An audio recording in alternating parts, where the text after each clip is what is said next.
Valjevski Krušik, koji proizvodi minobacačku municiju posle ugovorenog posla sa Irakom, započeo je u saradnji sa Jugoimportom i proizvodnju balističkih zaštitnih ploča. Ove godine vrednost proizvodnje je $40 miliona, a čak 90% je izvezeno.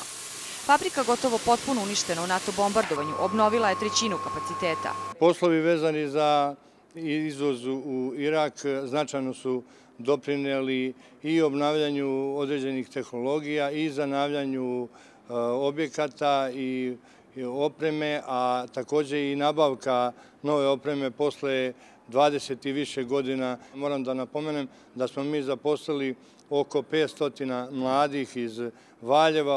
Prosečna plata je 28.000 dinara, što je znatno niže od republičkog proseka, a slično je i u drugim fabrikama namenske industrije. Tehnološki, kažem, možemo da se vratimo, sve više se u stvari vraćamo na mesto na koje je nekada bila stara Jugoslavija, to jest, ajde da kažemo da očekujem da ćemo u narednim godinama svakako biti među 10 svetskih izvoznika.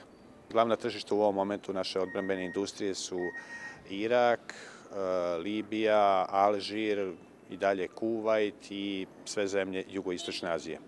Ove godine uredbom vlade fabrikama vojne industrije omogućeno je da uzmu subvencionisane kredite od milijardu dinara.